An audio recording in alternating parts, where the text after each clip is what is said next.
Beleza. Vamos lá. Então é o seguinte, gente. Hoje nós vamos falar a respeito da última semana do Ministério de Jesus, capítulo 11. Embora na aula passada a gente já começou a falar um pouquinho sobre isso, né? Nós já falamos dessa última semana quando Jesus chega em Betânia. Lá em João, capítulo 12, né, e verso 1, vai dizer o seguinte, né? 6 dias antes da Páscoa, Jesus foi para Betânia, onde estava Lázaro, a quem ele tinha ressuscitado dentre os mortos. Prepararam-lhe uma ceia, Marta de servir, Lázaro e por aí vai, né? Aí ocorre, então, a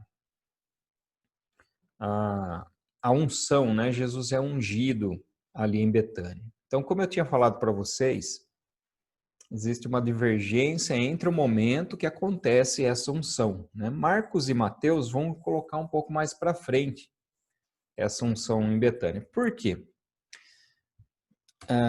No mapinha aqui, né? Esse mapinha é o que a gente analisou na aula passada. Então, quando nós vimos que Jesus sai aqui, ele vai para Betânia, onde ele ressuscita Lázaro, depois ele tem o seu ministério ali pela região da Judéia, Pérea. E nós analisamos os eventos que são narrados, então, durante esse período. Logo em seguida, Jesus vai para Jericó, onde ocorre o encontro com Zaqueu e a cura dos 2 cegos, depois vai para Betânia. De Betânia, vocês podem perceber aqui, deixa eu tirar o verdinho, que, deixa eu colocar o vermelhinho para ficar mais fácil de ver. Então aqui nós temos Betânia, está bem em cima aqui do vermelhinho, na verdade, né? E aqui nós temos Jerusalém. Então aqui o que separa Jerusalém de Betânia é o Monte das Oliveiras, como nós já vimos também. Nessa última semana de Jesus, então Jesus sai de Jericó, entra em Betânia, fica ali na casa de Marta e Maria. Ocorre então ali a unção de Jesus e depois ele vai para Jerusalém. E aí dá os eventos que são narrados daí em diante, né? Que fala sobre a última semana do ministério de Jesus. Porém, nessa última semana, Jesus não fica em Jerusalém. Tá? Ele não estabelece em Jerusalém. O que nós vemos pela narrativa? Nós vemos que Jesus sai de Betânia, vai para Jerusalém. No final do dia, ele sai de Jerusalém, volta para Betânia, passa a noite e no dia seguinte pela manhã vai para Jerusalém. E ele fica nessas indas e vindas de Betânia para Jerusalém até os últimos dias, né, da quinta-feira, quando, ao invés dele ir para Betânia, ele fica no Monte das Oliveiras, tá? Onde ele é preso, depois levado diante do Sinédrio, que na verdade, nós vamos ver isso na aula que vem, na última aula, a partir do momento que ele é julgado ali perante o Sinédrio. Hoje, o nosso estudo vai até o momento em que ele é preso no Jardim do Getsemane. Desse momento que ele é ungido, tem a sua entrada triunfal em Jerusalém, e até o momento em que ele é preso. Então, nós vamos falar sobre esses eventos aqui. Na verdade, não é pouca coisa, né? Vocês viram aqui na telinha, né? A quantidade de texto que tem para ser analisado. Mais uma vez, nós não vamos nos aprofundar em todos os eventos, mas eu gostaria de tratar pelo menos os principais pontos para vocês.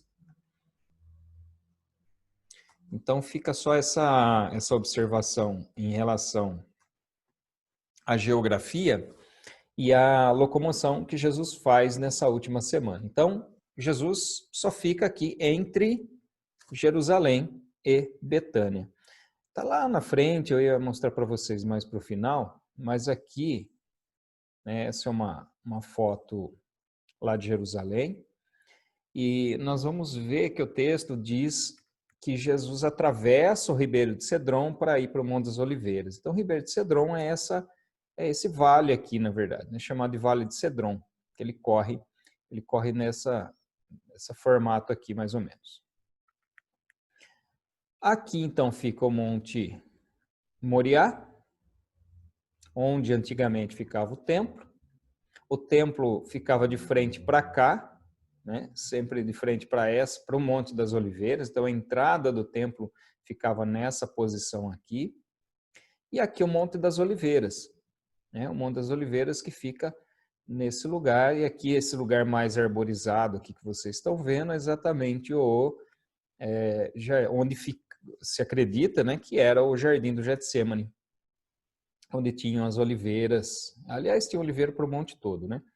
Mas aqui, um pouco mais ao sopé do monte, subindo um pouquinho, você encontra, então, o Jardim do Getsemane, né? Que ele fica, na verdade, a entrada, perdão. Deixa eu só pegar a borrachinha aqui.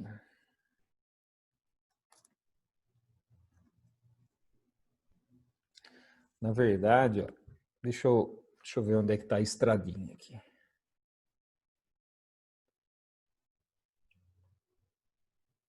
A estradinha vem para cá.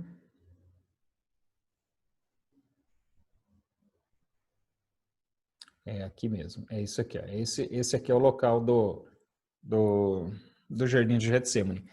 E aí, aqui na foto não dá para ver, mas para trás do Monte das Oliveiras, né, nesse sentido aqui, depois do Monte das Oliveiras é que ficava as cidades de Betânia e de Betfagé. Então, Jesus atravessava o Cedron, passava pelo Monte das Oliveiras e ia lá para Betânia, no outro dia voltava para Jerusalém. Né? É uma caminhadinha matinal e vespertina que Jesus fazia todos os dias aí. Né? Fazer o exercício do dia, né? Caminhada do dia. Embora possa parecer pertinho, mas é uma boa subidinha ali, viu? É uma boa subidinha. Então, tanto na ida quanto na volta, você pegava uma subida, porque ele saía de Betânia, tinha que subir o Monte das Oliveiras, passar, descer o Ribeiro de Cedron, depois subir para o Monte Moriá, onde ficava o templo, né? E a cidade antiga de Jerusalém, deixa eu limpar o...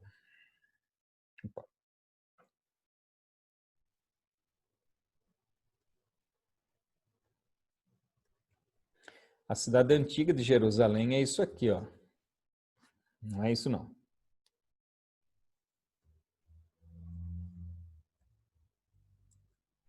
É isso aqui.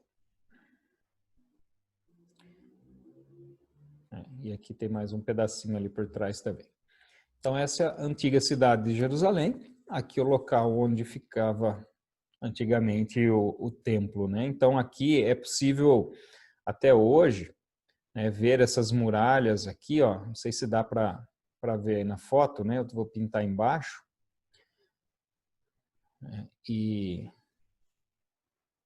Só que essas muralhas, elas não são as muralhas originais do tempo de Jesus. Essas muralhas foram destruídas e reconstruídas. Mas existem várias marcas nos muros das guerras que ocorreram na Idade Média, as guerras que ocorreram agora no século XX. Né? Tem um portão aqui que deixa eu ver se dá para eu visualizar ele aqui. É exatamente esse aqui, ó. É esse, não é esse portão, não. Eu acho que é esse daqui, se eu não me engano, tá? Se eu não me engano, é por aqui. Aqui, ó. Esse portãozinho aqui, ele é cravejado de bala. Né? Você olha ali, as guerras que tiveram ali, é cheio de furo no muro. E ele não foi restaurado, ficaram ali as marcas. Né? E para se chegar hoje no muro ocidental, que é o muro ocidental, ele fica aqui, ó, que é o Muro das Lamentações, né? Ele fica dessa parte. Então, todo esse pátio aqui, né? Esse pátio aqui, ó, é o local onde os judeus se reúnem para ir para o Monte das Oliveiras. Então, a entrada, ela não acontece por aqui, você tem que entrar ou por esse portão aqui, ou por esse daqui, e entrar por cima. E aí tem uma passarela para os visitantes entrarem na esplanada das mesquitas, aqui o local onde ficava o templo. Mas o que eu queria frisar, na verdade, é mais essa questão do local onde Jesus passava todos os dias. Porque o caminho que Jesus fazia era esse daqui, ó. Deixa eu localizar onde que está.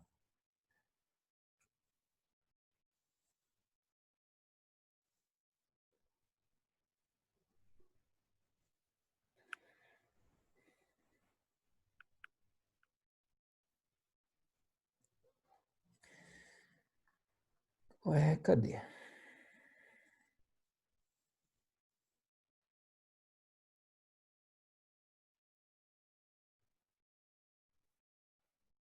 Aqui. Aqui, ó, é onde ficava a casa de Caifás, ao lado do Sinédrio, né? Então, ficava nessa localidade. Hoje, existem escadarias aqui, ó, que descem aqui para o Vale de Cedron, que são do tempo de Jesus. Então, essa escadaria, provavelmente Jesus passou por ali, porque elas datam exatamente dos dias de Jesus, dos tempos de Jesus. Então, esse caminho aqui que era comumente feito por aqueles que atravessavam, né? Eles subiam por aqui, né? Faziam esse caminho, subiam o Monte das Oliveiras e iam para Betânia, Betfagé, ou ali no Monte das Oliveiras mesmo. Tá? Então, normalmente esse era o caminho, né? Que eles saíam da cidade e atravessavam o Vale de Cedron e iam ali para o muro não, para o Monte das Oliveiras. Para o Muro das Lamentações, não.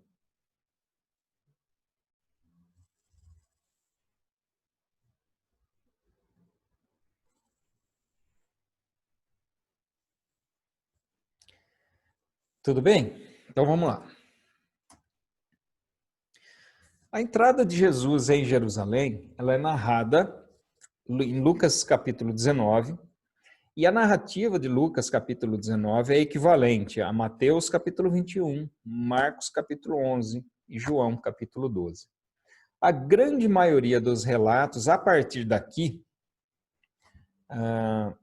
eles estão estritamente em ordem cronológica, acontecem os eventos em ordem cronológica, salvo algumas exceções, como, por exemplo, a unção de Jesus em Betânia, né? Que nós temos que isso acontece antes da entrada triunfal, por quê? Porque na narrativa de João, ele é o único que fala quantos dias antes isso aconteceu, né? Quantos dias antes de Jesus, da celebração da Páscoa, isso aconteceu. Então, está lá João capítulo 12. Então, com base na narrativa de João, nós entendemos que ele é ungido logo que ele chega em Betânia, antes da sua entrada triunfal em Jerusalém. Sobre a unção propriamente dita, né, não há muito o que se explicar, porque o texto é bastante claro. O próprio Jesus fala que simbolicamente a unção ela se dá antecipando a própria morte de Jesus. Porque era um costume dos judeus, não só dos judeus, né, outros povos tinham esse costume também, de ungir os mortos antes do sepultamento, né, com óleos aromáticos, antes de sepultar. Né? Então, é o que eles chamavam de preparação do corpo. E nós vemos na narrativa que não há tempo das mulheres fazerem isso antes do seu sepultamento. Então, como Jesus sabia que isso se sucederia, ele já fala que essa unção já foi para como se fosse uma antecipação da unção para a sua morte. Então, esse é o significado. Um outro detalhe que acontece durante esse evento aí é a questão de Judas, né? Judas vê aquilo e fica escandalizado, né? Fala assim, como assim, né? Gastar tudo desse perfume, esse dinheiro, tudo que vale uma nota preta aí, né? Vendido por 300 dinheiros, né? 300 denários, equivalente a 300 dias de trabalho. Então, ou seja, era algo que era o equivalente a quase um ano de salário. Então, era algo bastante relevante. E mais o texto vai dizer que exatamente que ele fez isso não porque ele tinha cuidado com os pobres, mas porque era ladrão. Eunice Paz, tudo bem? Ah, eu não estou te ouvindo, Eunice. Não estou te ouvindo. Agora sim. Desculpa aí o atraso, é que eu cheguei meio tarde de serviço. Ah, mas você já está com semblante melhor, hein? Não, tô bem, graças a Deus. Tô assim, tem algumas coisas assim que eu ainda tô sentindo, mas o médico falou que é normal. Isso daí é um mês, dois, eu vou sentir mesmo, mas tô bem, graças a Deus. Você está tomando cloroquina? Não, eu não tomei nada. Ou não, deixa pra Só lá. Né? Deus mesmo. Eu ia fazer uma Só brincadeira, Deus. mas tá tomando tubaína, né? Aí, falei que eu não ia fazer, Nem, fiz. nem tubaína, porque eu não tomo refrigerante. Nem tubaína, nem cloroquina. Não, só tomei muita água. Nem ivermectina. Também não tomei. Não tomou nada. Ei, Nada. mas você não acredita mesmo nas coisas, não, Não, Eunice? só acredito em Deus mesmo. Só tomei paracetamol para febre. Mas você tá bem, tá bom. Não, tô ótima, graças a Deus. Então, Jesus tem essa narrativa em Lucas 19, Mateus 21, Marcos 11, João 12, vai falar a respeito da entrada triunfal em Jerusalém, quando as pessoas recebem a Jesus ali com ramos de palmeiras, né? Vocês já ouviram falar do Domingo de Ramos, né? Domingo de Ramos, né? A Igreja Católica comemora o Domingo de Ramos com aquelas folhas de palmeira que eles ficam... na verdade, eu não sei como é que funciona, tá? Eu sei que eles ficam balançando lá, mas não sei exatamente qual é a razão. Eu sempre participei disso, mas nunca soube exatamente o que eu estava fazendo, né? Ia meio no embalo. Eu sabia que tinha relação com Jesus, mas eu não sabia exatamente o que significava. Mas o significado das palmeiras, né, dos ramos aqui de palmeiras, representa a forma com que as pessoas enxergavam a Jesus. Por quê? Olha só. Então vamos recapitular toda a trajetória dele.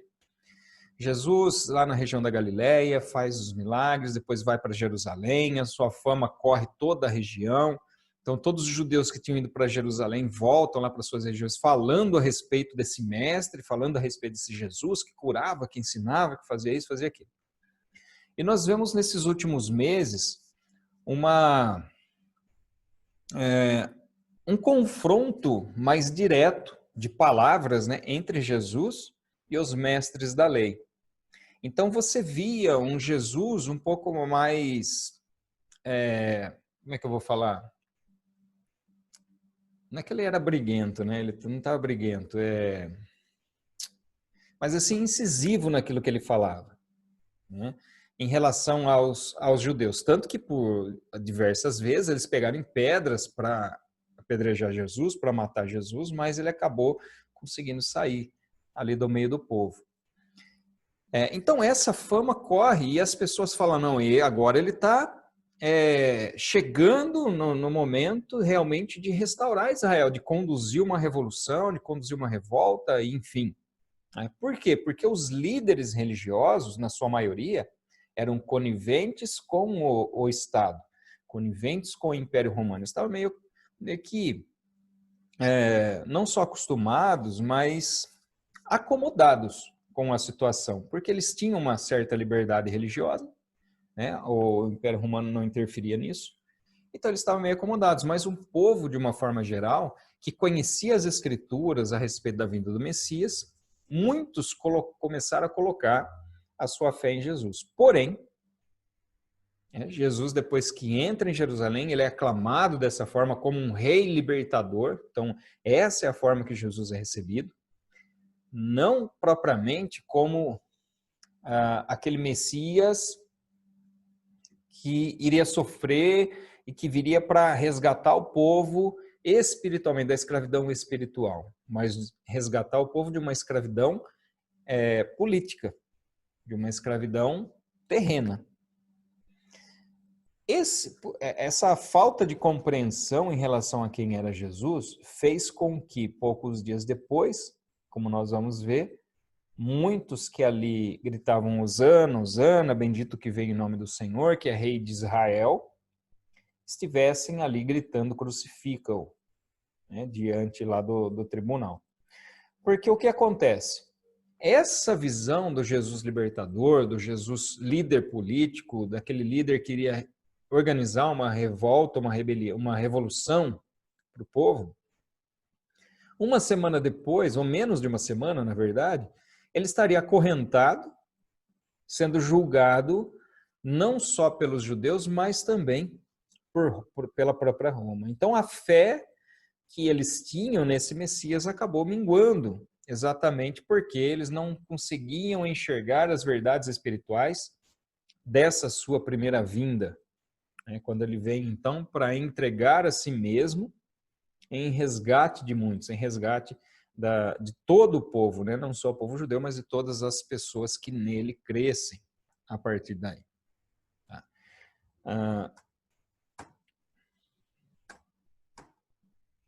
Então, a entrada triunfal, Jesus é aclamado como um líder político. Jesus estava constantemente no templo, em todas as ocasiões que Jesus vai a Jerusalém. Ele vai até o templo e ensinava no templo, e é por isso que a sua fama correu tanto ali naquela região, né? E nós vemos aqui também que o caráter, aqui está em Lucas, tá? Lucas capítulo 22, verso 3, que era conhecido por Jesus, né? Isso significa que Jesus sabia exatamente quem era Judas, sabia o que Judas iria fazer. O que torna a atitude de Jesus muito mais misericordiosa ainda. Por quê? Porque mesmo sabendo, olha só, Jesus deu ao encargo para Judas de cuidar do quê? Do dinheiro que era arrecadado ali, que as pessoas entregavam ali como oferta, né? Porque nós vemos no texto bíblico que Jesus era sustentado pelas pessoas. Ele não exercia o ofício, tanto ele quanto os discípulos. Mas eles eram sustentados a partir das ofertas que eram levantadas. Então nós vemos ali que Maria Madalena, né, honrava Jesus com seus bens, Maria de Cleófas também honrava Jesus com seus bens, e outras, né, e outras mulheres, né, várias mulheres que auxiliavam financeiramente o ministério de Jesus e dos seus discípulos ali, para que eles tivessem então a liberdade. E ficou a encargo de Judas. Agora, o que eu acho mais impressionante é que na noite que Jesus foi traído, antes deles irem para o Monte das Oliveiras, o que Jesus faz? Nós vamos ver isso lá em João, né, que ele faz a lavagem dos pés. E Judas estava ali. Jesus lava os pés também de Judas. Então, Jesus lava os pés dos discípulos, depois eles se assentam à mesa. Deixa eu só abrir aqui para...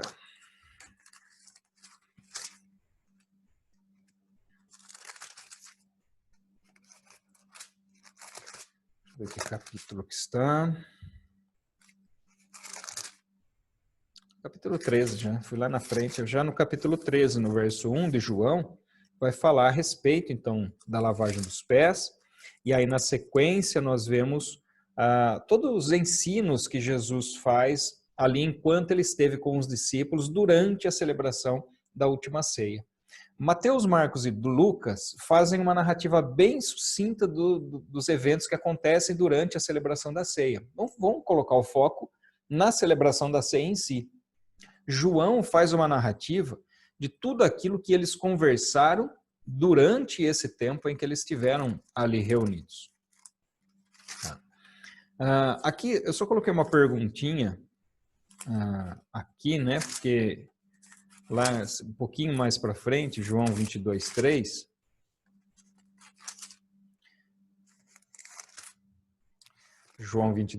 Lucas 22:3.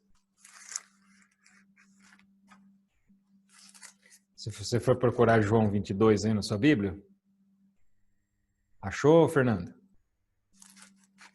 João 22?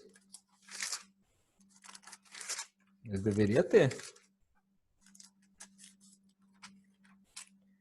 Lucas 22:3 diz assim, ó, ora, Satanás entrou em Judas, chamado Iscariotes, que era um dos 12. Isso no momento do pacto de traição, nós vamos falar sobre isso também. Mas aqui só uma perguntinha que antecede os eventos seguintes, né? Jesus foi possesso?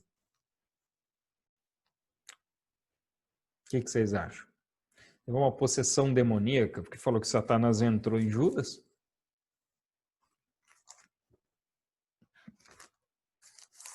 E agora? O que você acha, Silmara? Até cruzou o bracinho.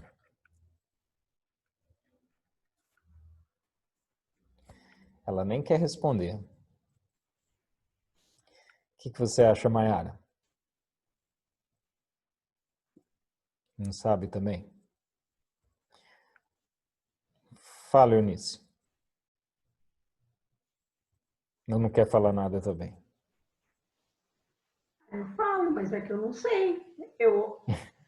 Por um lado eu acho que sim, por outro eu acho que não. A possessão demoníaca, ela se dá por meio dos agentes de Satanás, né? Quando a gente vai estudar angelologia, eu acho que vocês não tiveram isso é só no 3º ano. Se fala a respeito da natureza, não só dos anjos de Deus, mas também dos demônios, né? Satanás e seus demônios. E existe uma discussão dentro da teologia se é possível alguém ser possesso por Satanás ou não. Possessão demoníaca mesmo, tá? A maioria dos teólogos vai dizer que não é possível isso pela natureza de Satanás, mas que os demônios, né, que por meio dos quais ocorre a possessão, eles são do escalão menor, vamos colocar assim, né, que eles possuem o corpo, né, e dominam as pessoas, a mente e o corpo das pessoas. Então, a maioria vai falar que não é possível. Os que acham que é possível, eles vão afirmar que a natureza dos anjos é a mesma natureza de Satanás. Afinal de contas, Satanás, dos anjos caídos, né? É a mesma de Satanás, porque assim como Satanás, então ali existem outros anjos caídos. De qualquer forma, sendo possível ou não, embora eu não acredite, eu acredite mais na linha que diz da impossibilidade, até porque existem demônios piores que estão presos e serão soltos no período da tribulação, que é o que o texto lá do Apocalipse vai dizer. O texto aqui, na verdade, quando ele fala que Satanás entrou em Judas, ele não quer dizer num sentido literal. A palavra utilizada aqui, ela quer dizer aquele que ele foi e influenciou e incitou. Da mesma forma que nós vemos lá no Antigo Testamento, por exemplo, no primeiro livro das Crônicas, capítulo 21, se eu não me engano, que vai falar que Satanás entrou, incitou Davi a numerar o povo. Então, a palavra ali, incitar, é o equivalente a quando esse texto aqui vai falar sobre que Satanás entrou em Judas, né? Ou seja, Satanás, ele atua como um incitador.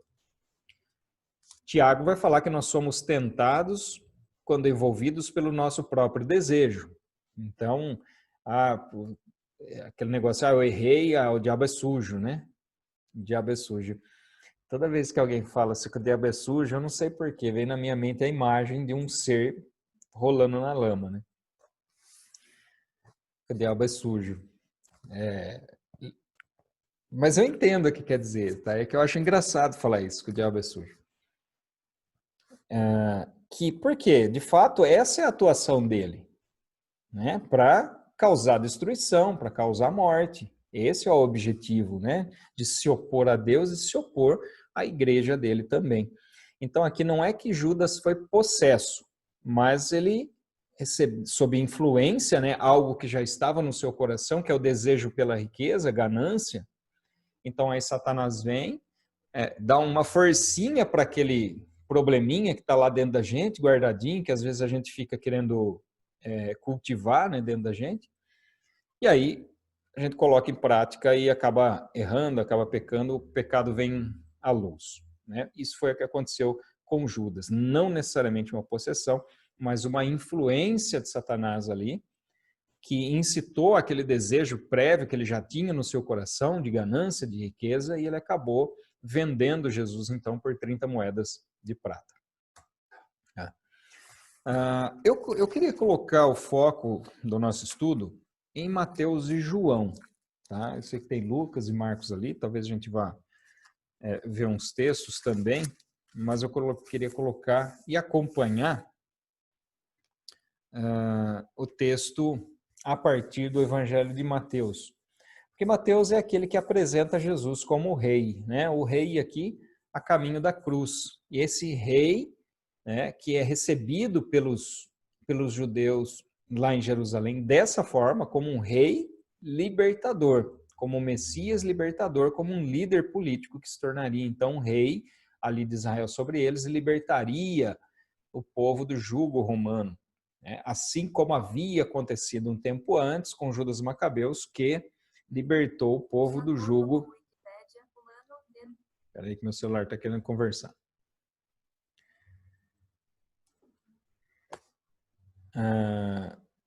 Judas Macabeus tinha libertado o jugo grego e agora eles estavam sob o jugo romano. Bom, está terminando o nosso minuto final.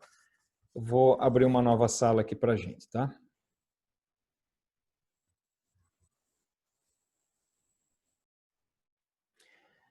Gravando aqui. Bom, então após a entrada triunfal de Jesus em Jerusalém, ocorrem dois eventos na sequência que são, né, a purificação do templo e a figueira que seca, né, ou a figueira que seca e a purificação do templo, né, que ocorre aqui em Mateus na sequência, né? A sequência de Mateus é primeiro a purificação do templo e depois a situação lá da figueira.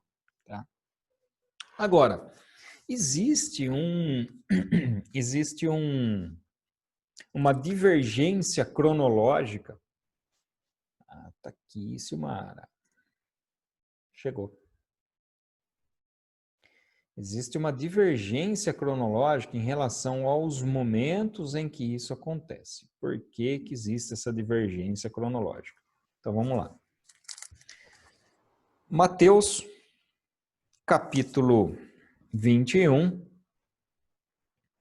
Mateus 21, verso 12 a 17, vai falar a respeito da purificação do templo. E aí, no verso 18, então vou lá. Jesus entra em Jerusalém, dentro da narrativa de Mateus. Jesus entra em Jerusalém, ocorre a purificação do templo, e aí ele diz o seguinte, ó, cedo de manhã, ao voltar para a cidade, Jesus teve fome. Então, o 17 vai falar, e deixando, saiu da cidade e foi para Betânia, onde passou a noite. No verso 18, cedo de manhã, ao voltar para a cidade, Jesus teve fome. E vendo uma figueira à beira do caminho, aproximou-se dela, mas não encontrou nada. Por aí vai. Então, essa é a sequência aqui narrada por Mateus. Se nós formos lá em Marcos, no capítulo 11,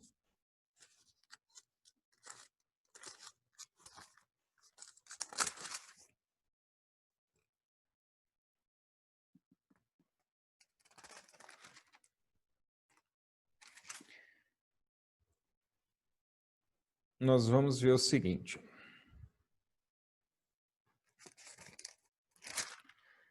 Marcos 11, verso 11. E Jesus entrou em Jerusalém no templo, e tendo observado tudo, como já era tarde, saiu para Betânia com os 12. No dia seguinte, quando saíram de Betânia, Jesus teve fome e, vendo de longe uma figueira com folhas, foi ver se nela acharia alguma coisa. Aproximando-se dela, nada achou a não ser folhas, porque não era tempo de figos. Então Jesus disse à figueira: nunca mais alguém coma de seus frutos. E tudo. Bom, aí ele vai falar assim no verso 15, ó, e foram para Jerusalém. Quando Jesus entrou no templo, começou a expulsar os que ali vendiam. Então aqui Marcos faz uma narrativa diferente em relação ao tempo em que isso acontece. Então a divergência cronológica, ela se dá em função de o que veio primeiro, né? Se foi a figueira que se secou ou Jesus expulsando os cambistas no templo. Isso aconteceu no mesmo dia ou em dias distintos. Além de Mateus e Marcos, lá em Lucas 19,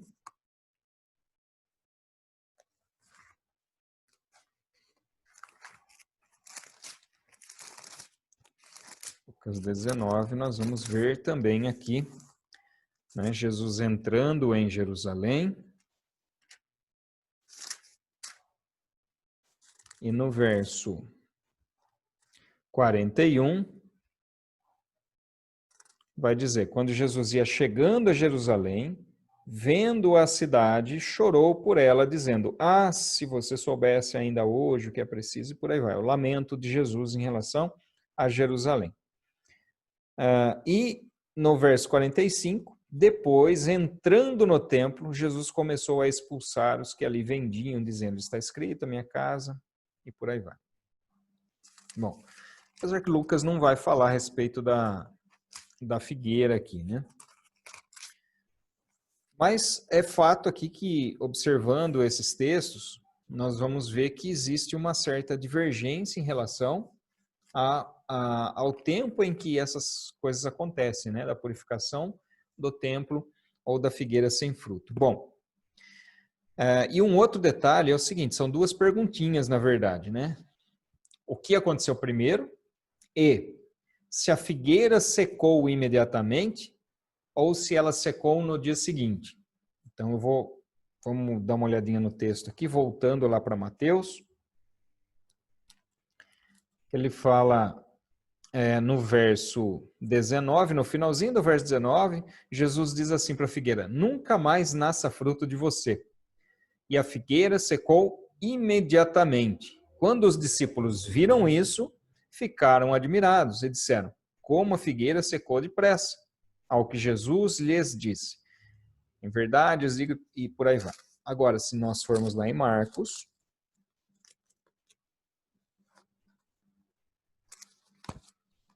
no capítulo 11,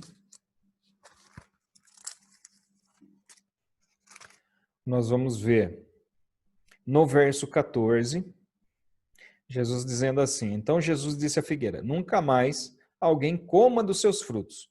E os discípulos de Jesus ouviram isso. Aí ocorre a questão lá no templo, e no verso 20 diz, e passando eles pela manhã, viram que a figueira estava seca desde a raiz. Então Pedro, lembrando-se, falou, mestre, eis que a figueira que o Senhor amaldiçoou ficou seca. Então, aqui tem duas divergências, né, entre os textos de Mateus e de Marcos no que diz respeito à questão da figueira. Tá? E como que a gente consegue harmonizar isso, então? Tem uma divergência aqui, sim ou não? Tem uma divergência, né? Aparentemente, tem uma divergência aqui de narrativa.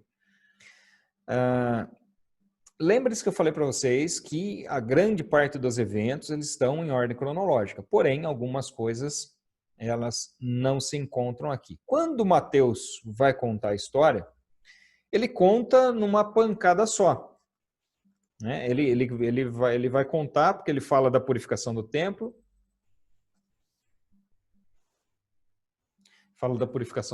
fala a respeito da figueira sem fruto, e já ali no momento que ele fala a respeito da figueira, ele já dá a explicação. Quando nós vamos para o Evangelho de Marcos, Marcos faz uma narrativa distinta. Ele fala a respeito do momento em que Jesus olha para a figueira e diz aquilo, e posteriormente que ele vai contar que os discípulos passaram e se lembraram das palavras que Jesus havia dito. Eu não encontro, na verdade, existe uma divergência aparente de narrativa, mas não encontro uma incoerência de narrativas. Eu não sei se vocês conseguiram entender o que eu quis dizer, né? Não há uma incoerência. Por quê? Porque quando Mateus fala que secou imediatamente, naquele momento a figueira ela já começa a secar. Porém, no dia seguinte, eles olham e falam, olha, ficou até a raiz. E eles se lembraram daquilo que Jesus havia falado, né, da palavra que ele havia falado. Então, aqui, eles viram isso, Jesus fez isso, indo para Jerusalém, saindo de Betânia, e no dia seguinte, quando eles passam ali, eles passam pelo mesmo lugar. E eles veem a figueira e analisam que ela estava seca até a raiz. Mateus não conta com detalhes essa questão de estar seca até a raiz ou não, né? Simplesmente como a figueira, ele diz como a figueira secou depressa.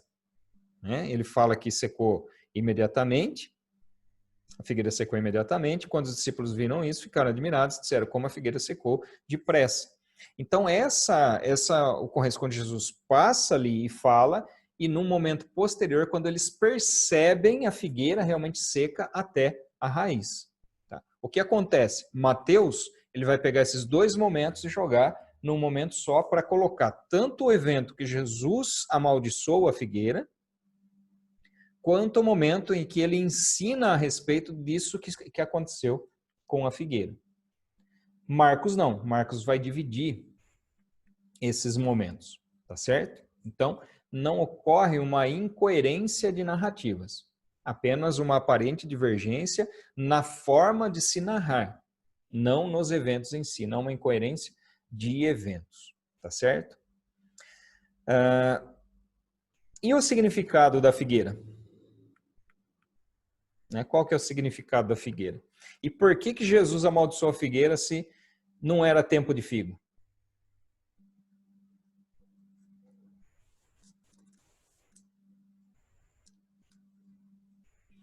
Deixa eu ver onde é que está escrito isso aqui.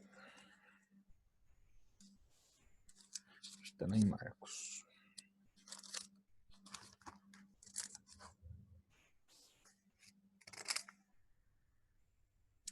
Marcos 11, 13. Né? E vendo de longe uma figueira com folhas, foi ver se nela acharia alguma coisa.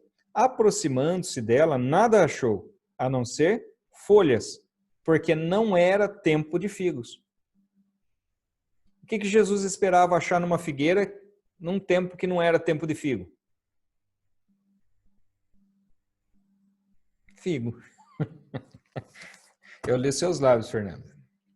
Figo, né? Por que Jesus esperava encontrar figo se não era tempo de figo? Olha só, Betânia era uma cidade, a própria palavra Betânia significa casa do figo, porque em Betânia existia muitas figueiras, muita plantação, assim como você tinha oliveiras ali no Monte das Oliveiras, logo na sequência ali na cidade de Betânia você tinha plantações de figo, que era um dos frutos mais presentes ali também na culinária judaica daqueles dias, né? Então existia muita plantação. E aqui o texto de Marcos nos dá uma ideia dessa razão. Porque quando Jesus olha de longe, ele viu uma figueira com folhas. Isso significa o quê? Que as figueiras não tinham folhas. E por que elas não tinham folhas? Porque não era tempo de figo. Eu não sei se vocês já tiveram figueira em casa. Nossa, eu estou com uma impressão que eu já falei isso para vocês. Eu falei? Já contei essa história do figo? A Mayara está fazendo assim, o Silmara está fazendo assim. Então, Mayara, se você ouviu, vai ouvir de novo, tá? A figueira, mas é rapidinho a história, tá, Mayara? Fica tranquilo. A figueira, eu falo isso porque eu lembro, na casa onde eu morava antes, eu tinha um pé de figo lá. Isso era perceptível, porque o que acontecia com as folhas num determinado momento do ano? Elas caíam, a árvore fica peladinha. E aí o que começa a acontecer? Começa a brotar folhas, com uns brotinhos pequenos, e aí começam a surgir os frutos. Os frutos. E logo em seguida dos frutos, a árvore começa a encher de folha. Então, quando você vê uma figueira cheia de folhas, subentende-se que tem figo ali, porque ela já deu figo e então ela está mostrando as folhas ali. E depois passou o tempo do figo, as folhas elas vão secando e caem. Tá? Então, como o tempo de figo não era tempo de figo, Jesus viu as figueiras estavam todas secas, e aí ele viu de longe uma que tinha folha. Opa, ali deve ter figo. Então aí vem um ensinamento a respeito disso, né? Porque Jesus parece meio injusto numa primeira vista. Falou, amaldiçoar uma figueira, tadinha, ela não é tempo dela, né? Mas ela estava mostrando que tinha frutos. Aliás, a figueira, tadinha, ela não tinha sentimento. Tá? Eu sei que tem alguns que gostam de conversar com árvore, né, que gostam de bater um papo com árvore, com outras coisas também. Mas ela não tem sentimento. É um ser vivo, mas não tem sentimento, né? Não sente amor. Né? Tem gente que fala que a árvore chora, mas tá bom. Né? São pessoas mais sensíveis que falam que conversam com a alma das plantas. Né? Fazer o quê? Minha esposa conversa com as orquídeas dela, o que eu vou fazer? Né? Cada um com a sua loucura. E ela fala até o seguinte, que quando ela conversa, elas não florescem. Quando ela ignora, elas florescem. São ignorante. E ela fala que tem que maltratar as orquídeas para elas florescerem. Senão, se tratar bem, ela não floresce. Fica enjoada. Mas voltando para a figueira, deixa a orquídea de lado. Então, Jesus não foi injusto aqui. Não foi uma injustiça da parte de Jesus. Mas Jesus aqui, na narrativa de Marcos, isso fica mais perceptível, porque logo em seguida Jesus dá um ensinamento a respeito dessa situação. Porque quando ele vai falar a respeito, no verso 20, no verso 20 não, no verso...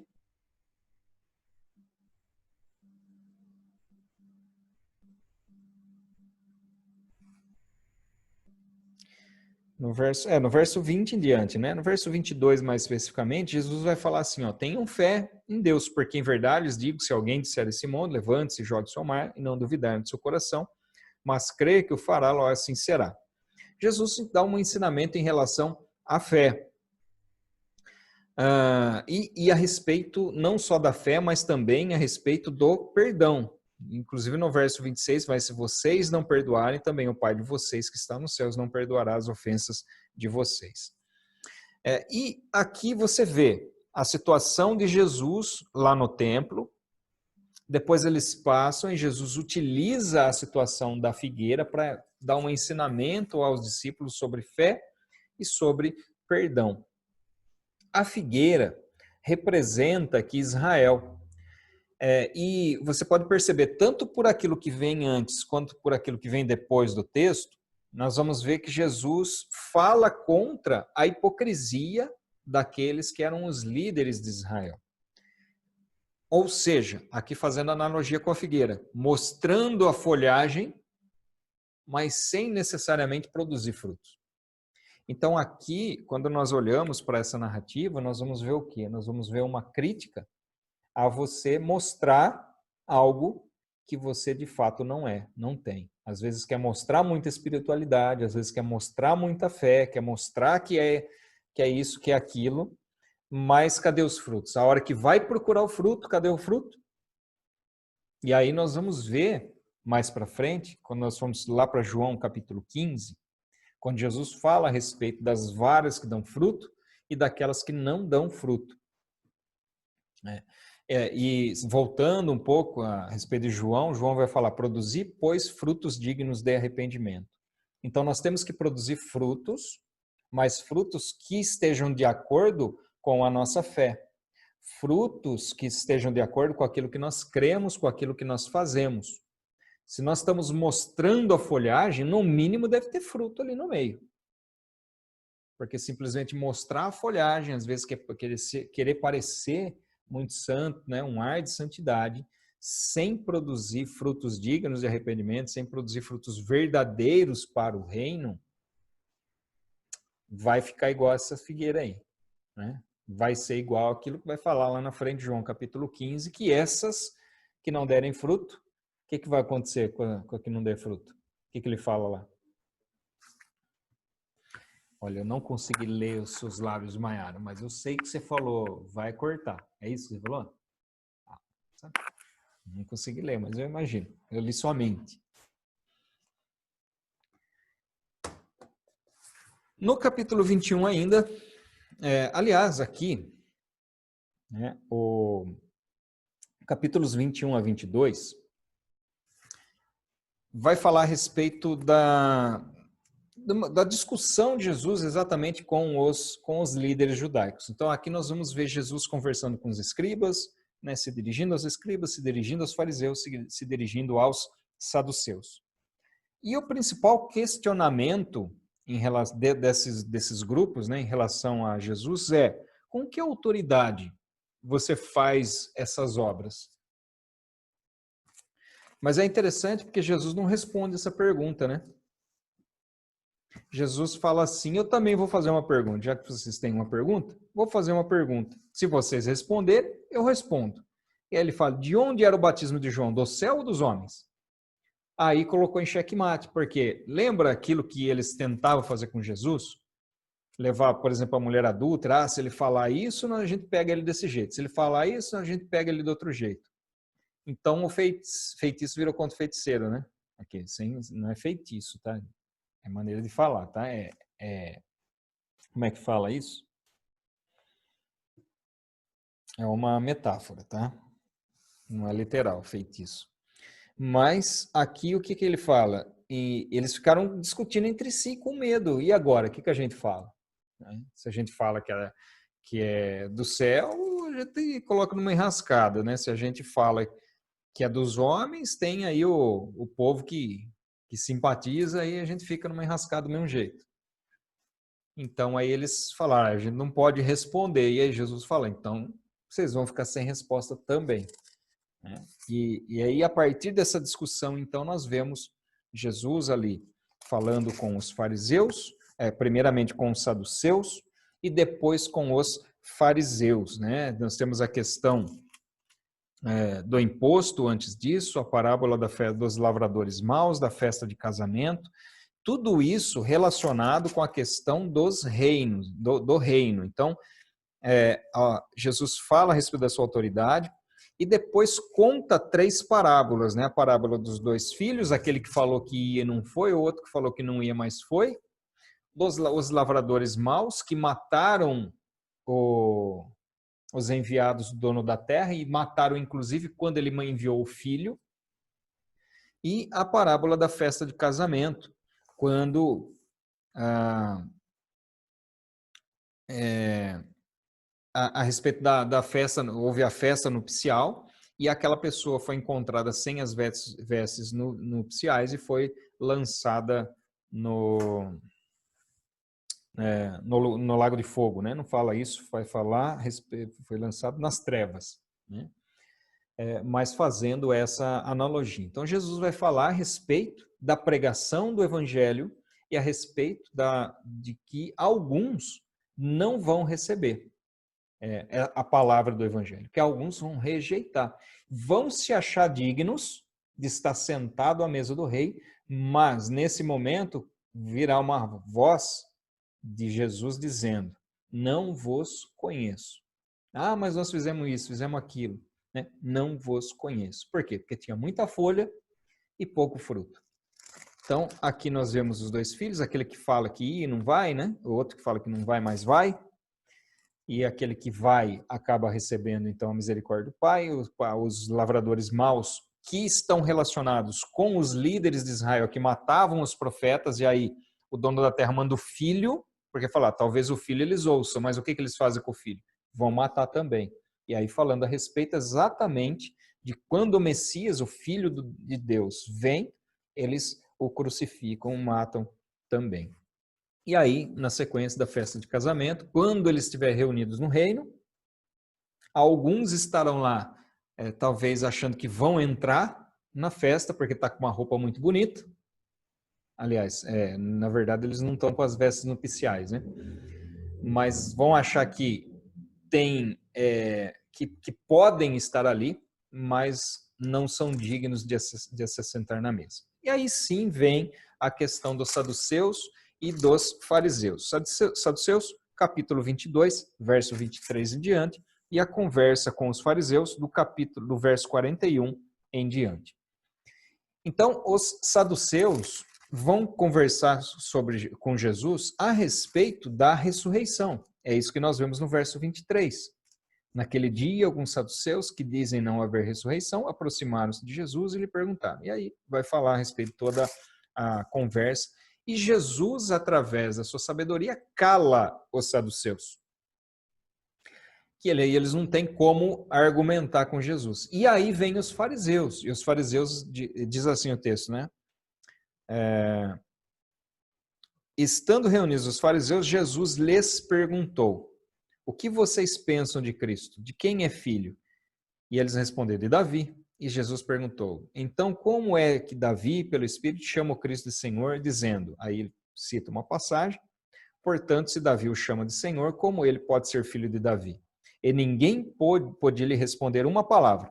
E a partir daquele dia, ninguém mais ousou fazer perguntas. Então, nós estamos onde aqui? Nós estamos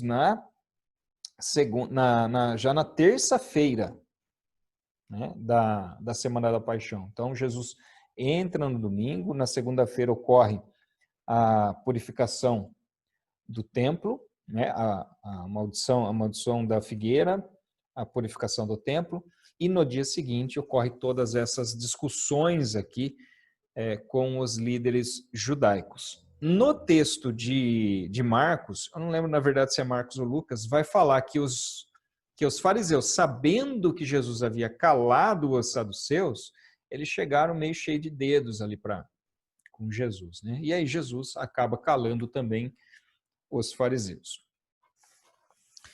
E aí Jesus, tendo calado os saduceus, tendo calado os fariseus, ele fala a respeito da censura, né? Jesus fala no capítulo 23, ele vai falar a respeito exatamente da hipocrisia. E aí eles vão para o Monte das Oliveiras, e diante do Monte das Oliveiras, Jesus, vendo Jerusalém, lembra lá do monte que eu falei para vocês? Eu mostrei aqui, ó. Jesus estava aqui no Monte das Oliveiras. E aí daqui ele tinha a visão da frente do templo, né? O templo ficava de frente para cá. E Jesus daqui, olhando essa visão, tem o seu lamento, então, por Jerusalém, que está descrito aqui, Mateus capítulo 23, 37, Lucas 13 também.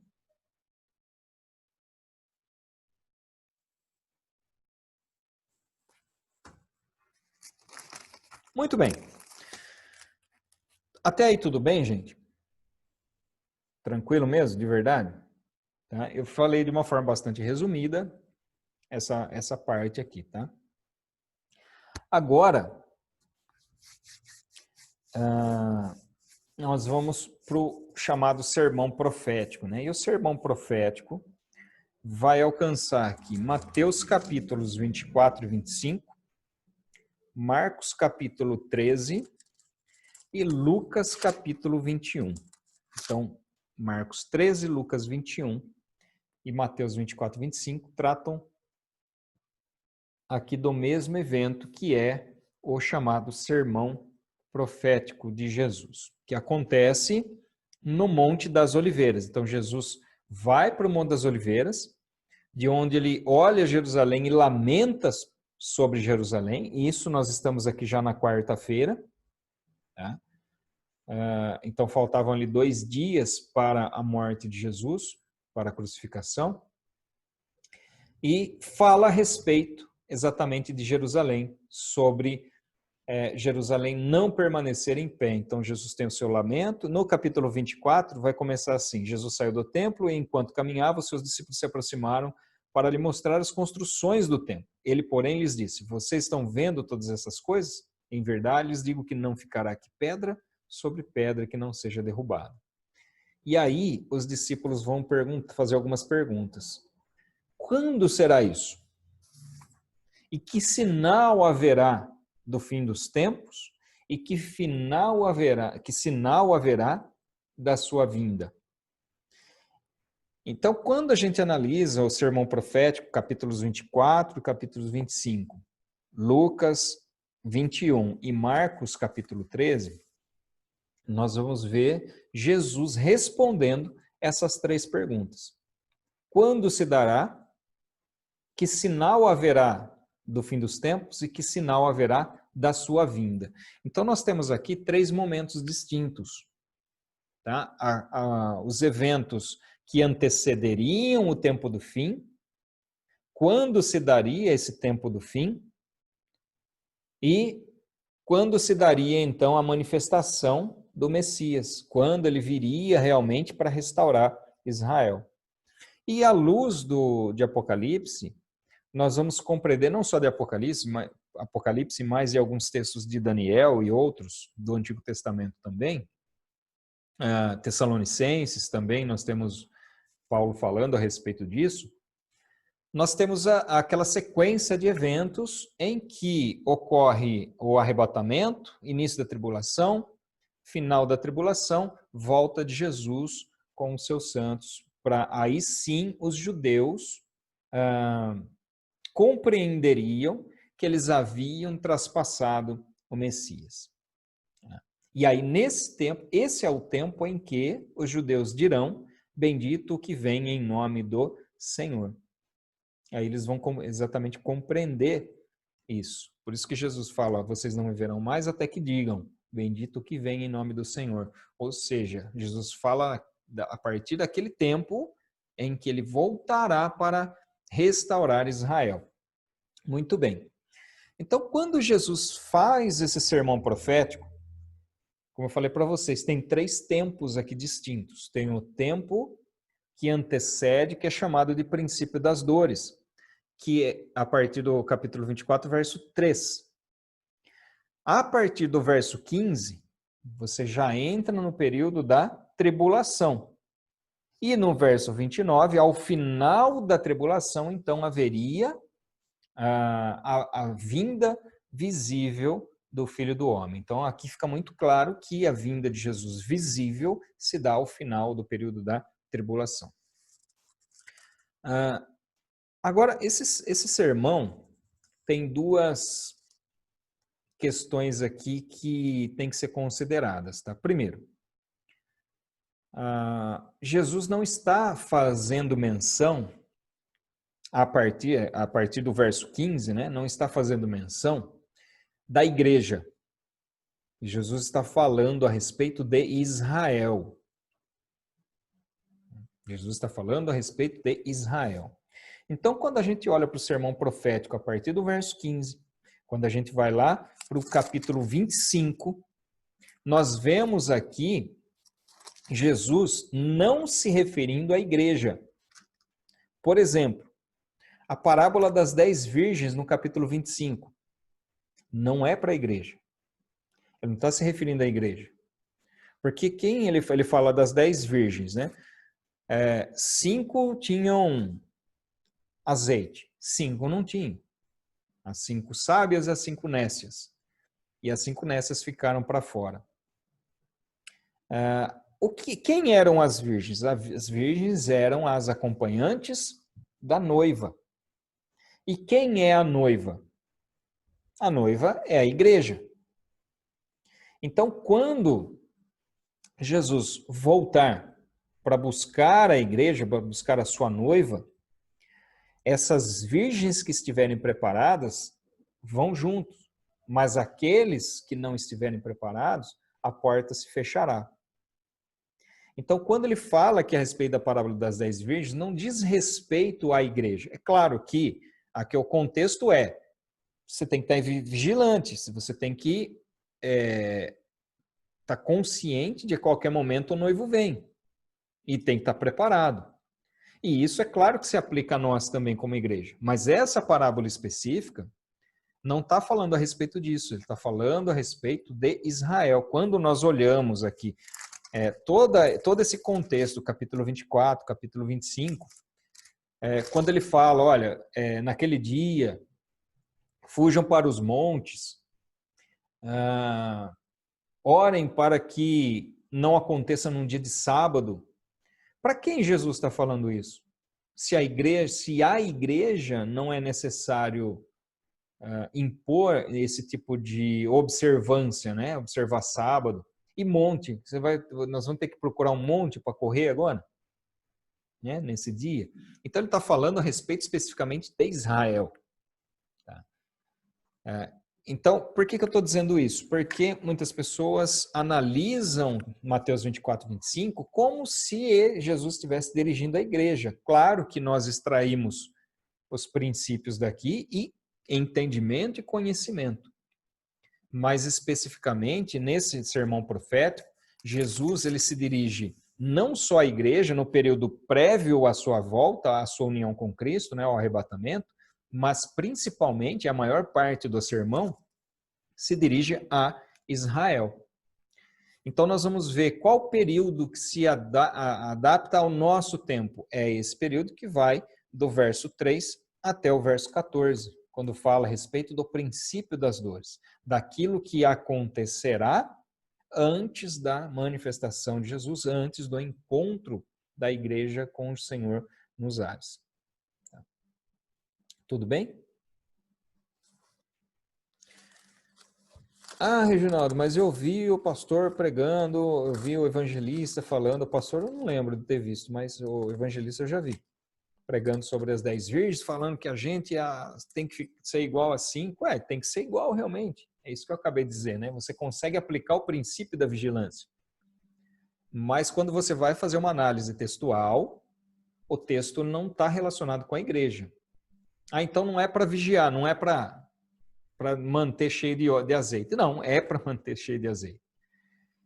Mas eu estou dizendo aqui, literalmente, que quando você analisa para o texto, não é com a igreja que está falando. E aí, só sobre o sermão profético, a gente poderia ficar falando bastante aqui. Né, sobre o princípio das dores, o que vai acontecer, né, cada característica de terremotos e tudo mais.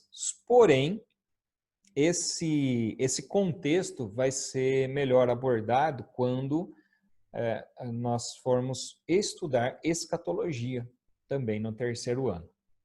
Né? Tá pertinho já, hein? Tá pertinho, ano que vem já, hein?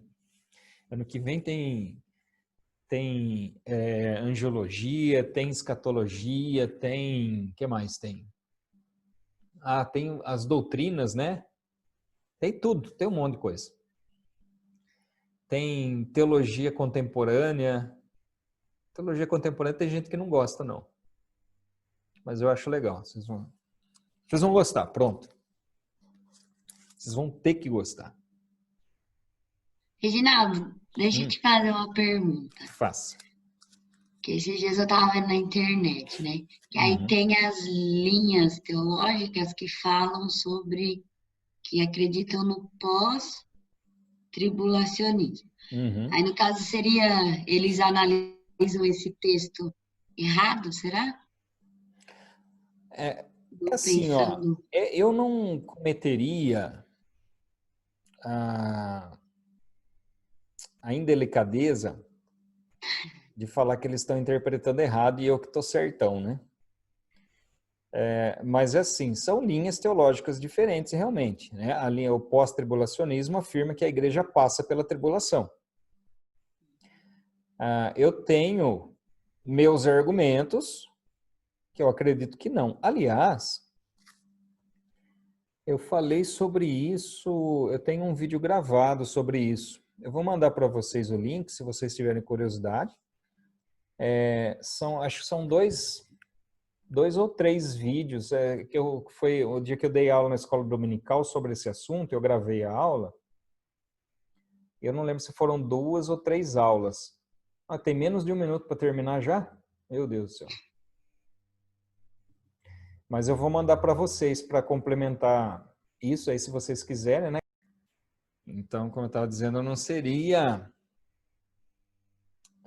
petulante o suficiente para dizer, afirmar com 100% de certeza que eu estou certo e eles estão errados. Mas se eu acredito nisso, tem uns argumentos. E aí, os pós-tribulacionistas que lutem, né? Eles que lutem para passar pela tribulação. Eu não quero, não. Quer passar, passe. Né? Eu não quero, não. Mas, enfim, tem vários argumentos. E um segundo ponto em relação ao sermão profético é o caso da parábola da figueira. No Mateus capítulo 24, verso 32, ele vai dizer assim, ó, aprendam a parábola da figueira. Quando já os seus ramos se renovam e as folhas brotam, vocês sabem que o verão está próximo. Assim também vocês, quando virem todas essas coisas, saibam que está próximo às portas. E aí, lembra que eu falei que a figueira representa Israel? E alguns vinculam o florescer da figueira com o estabelecimento do Estado de Israel, em 1948. Aliás, a partir de 1948, o que acontece? Acontecem aí as profetadas, né, da volta de Jesus. Por quê? Porque aí começa a falar da geração, né, de uma geração que vem depois, e 50 anos, 70 anos, e por aí vai, né? Israel fez 70 anos em 2018, então 2018 é a última data que eu me recordo que marcaram a volta de Jesus. Depois, não sei se 2019 teve, não lembro. Acho que 2019 foi aquela história das luas de sangue, foi isso, né? Foi 2019.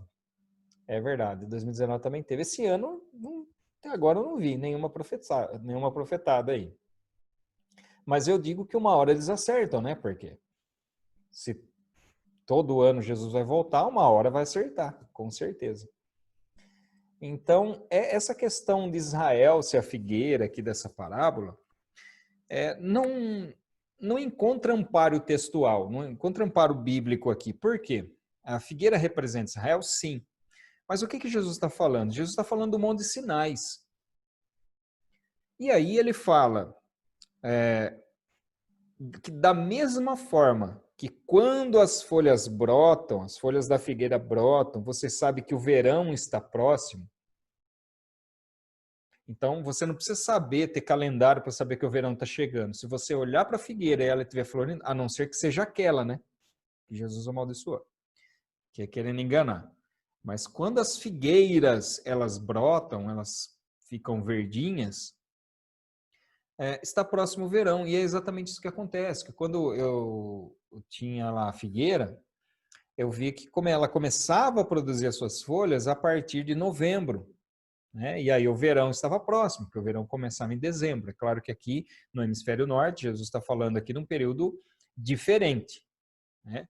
Então, perceba que nós estamos mais ou menos aqui entre março e abril do nosso calendário, né? Que é o período da Páscoa. Normalmente, finalzinho de março. O inverno, ele começa em junho. Então, ali para maio, é que as figueiras começam a florescer. E aí é aquela petulante, aquela figueira adiantadinha, acabou dando a sua folhagem antes. Então é isso que Jesus está falando. Ele conta um monte de sinais. Olha, vocês vão ver, vai acontecer isso, vai acontecer aquilo. Então, da mesma forma que vocês não precisam que ninguém fique avisando, quando vocês verem as folhas, você sabe que o verão está próximo. Da mesma forma, Quando vocês verem esses sinais, e é isso que ele fala isso, né? Muito claro. Vocês sabem que está próximo. Assim também, quando vocês virem todas essas coisas, que coisas? A que ele acabou de falar, os sinais que ele acabou de falar. Então, saibam que está próximo às portas. Então, é simplesmente isso. Não está necessariamente relacionado aqui com Israel, né? O florescimento da figueira, a plantação de Israel. É lógico que Israel na sua terra, o renascimento de Israel é profético, é bíblico, sim. Mas a gente não deve ficar caçando detalhes em tudo e achar que tudo está relacionado com profecia específica, né? Vocês lembram quando aconteceu aquele acidente das Torres Gêmeas? Que falaram que era o bode que vinha do Oriente, lá para Daniel, né? Daniel, que vinha o bode, dava amarrada contra o Ocidente, e o bode era o Bin Laden, né? Então, dava amarrado, e não tem nada a ver, aquilo é profecia dos impérios mundiais antigos, que já tinham acontecido, mas enfim, as pessoas querem achar escatologia em tudo, né? Então, vamos lá. Bom, aqui só um detalhezinho, né? Jesus é ungido, aquela questão que eu já falei para vocês, né? Que tem essa colocação, às vezes, de Jesus sendo ungido mais próximo. Então, mais uma vez, vamos lembrar, nós estamos onde? Nós estamos aqui na quarta-feira. Se João fala que esse evento se deu 6 dias antes, então não pode estar colocado aqui. Eu coloquei aqui simplesmente pela sequência de narrativa que Mateus traz, que aí Mateus vai trazer no capítulo 26. Mas, cronologicamente, isso acontece antes da entrada triunfal, ou seja, antes do capítulo 21. E ele é traído, Jesus é traído, e logo na sequência celebra a Páscoa, né? A Páscoa é celebrada por Jesus e os seus discípulos. E aqui é que eu quero entrar propriamente na narrativa de João. Então, nós colocamos o nosso foco lá em Mateus, eu gostaria de colocar o foco aqui em João.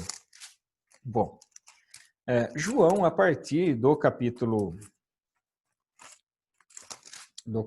13, vai falar a respeito desse evento onde Jesus se reúne com os discípulos para celebrar a ceia, e durante a celebração da ceia, Jesus dá alguns ensinamentos, fala a respeito da sua ida ao Pai, fala a respeito da vinda do Espírito Santo, e dá esses últimos ensinamentos aqui. Esse é o último momento que Jesus tem com os discípulos, momentos assim que ele senta exatamente para ensinar. Que ele está ali num ambiente tranquilo para ensinar. Porque poucas horas depois, Jesus já seria preso lá no Jardim do Getsemane. Então, aqui nós temos um evento narrado por João que somente João fala, que é a respeito da lavagem dos pés dos discípulos. E aqui, muito mais do que uma lição de humildade, e é claro que a gente enxerga a questão da humildade aqui, sim, de Jesus, sendo o maior ali, de todos eles que estavam presentes, ele se coloca na condição de lavar os pés dos discípulos. Porém, o significado da lavagem dos pés, ele vai muito além, simplesmente, de Jesus estar ensinando humildade. Mas Jesus está falando a respeito da purificação espiritual, que somente é promovida a partir da união com Cristo. Por isso que Jesus fala para Pedro, quando Pedro vai falar, Senhor, mas não é para o Senhor lavar meu pé, de jeito nenhum, não vou permitir isso. E aí Jesus fala, mas se eu não te lavar os pés, você não tem parte comigo. E aí o que Pedro faz? Pedro fala, lava tudo então, lava tudo. É o 880, é isso aí. E aí Jesus fala, não, Pedro, mas só os pés. E é interessante, porque quando Jesus fala de ter parte com ele, Jesus está falando a respeito de duas coisas, de comunhão e de purificação, de limpeza. Porque na sequência, lá no capítulo, agora eu não sei se é no 15 ou no 17, eu acho que é no 17 que ele fala isso, Ele fala para os discípulos assim, ó, vocês já estão limpos pela palavra que vos tenho falado. Acho que é no 15. Mas enfim, eu não sei, está por aqui. Então, Jesus, dentro do contexto, ele está falando a respeito de comunhão e de purificação e de limpeza. E quando a gente analisa o simbolismo daquilo que Jesus faz em relação àquilo que a lei prescrevia, com os rituais de purificação, com os rituais de restabelecimento de comunhão, nós vemos isso sendo cumprido em Jesus. E lá atrás, quando os sacerdotes iam entrar no templo, o que eles faziam? O último objeto que tinha antes da entrada no templo era uma bacia de bronze. E essa bacia de bronze servia para os sacerdotes limparem os pés e as mãos. E tem um simbolismo nisso. Quando eles limpavam os pés, eles se purificavam do contato com o mundo. Quando eles limpavam as mãos, eles se declaravam limpos e purificados pelas suas obras, por aquilo que eles faziam. Por quê? Porque eles acabaram de oferecer holocaustos, acabaram de oferecer sacrifícios. E aí eles se limpavam e purificavam para entrar propriamente no templo e fazer os serviços ali dentro, né? Nos pães, colocar o azeite, oferecer o incenso e por aí vai. Então, a purificação pelas obras que está relacionado com aquilo que a lei fazia, né? Embora a lei em si não tivesse esse poder para purificar, mas representava ali as obras que eram feitas. Não que as obras tivessem poder. E Jesus vai falar o seguinte, mas só os pés é necessário. Por quê? Porque as obras, nós não necessitamos, a salvação ela não vem por obras, a salvação ela vem pela fé. As obras necessárias de sacrifício para a purificação já foram feitas por Jesus, ou já seriam feitas poucas horas depois pelo Senhor Jesus. Mas nós ainda estamos em contato com esse mundo. E em contato com esse mundo, quando o próprio apóstolo João escreve as suas cartas, o que ele vai dizer? Ele fala assim, filhinhos, digo isto para que não pequeis. Contudo, se pecarem, né, nós temos um advogado, chegamos com confiança diante do Senhor, que nos limpa, que nos purifica, né, de todo o pecado. Então, a purificação se dá por meio do nosso relacionamento com Cristo. E é isso que Jesus está querendo dizer aqui quando lava os pés dos discípulos. Se nós não formos limpos, se nós não formos purificados pela obra de Jesus, nós não temos parte com Ele. E a partir do momento que Ele limpa ou lava os pés, aí eles se sentam, então, à mesa para participar ali do pão e do vinho. Que aí, então, a purificação e a comunhão, o restabelecimento de comunhão. Pão e vinho, simbolizando ali o corpo e o sangue de Jesus, sentados à mesa, comendo e bebendo juntos, indicando esse restabelecimento de comunhão. E a nossa comunhão é restabelecida com Deus exatamente a partir do sofrimento de Jesus, quando ele entrega a sua carne, quando ele derrama o seu sangue. E é por meio disso que nós somos não só limpos, mas restaurados à comunhão com o Pai.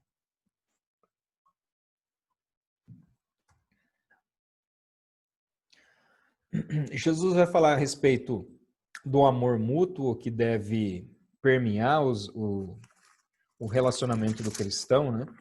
No verso 35 do capítulo 13, ele vai dizer assim, ó, nisto todos conhecerão que vocês são meus discípulos, se tiverem amor uns aos outros.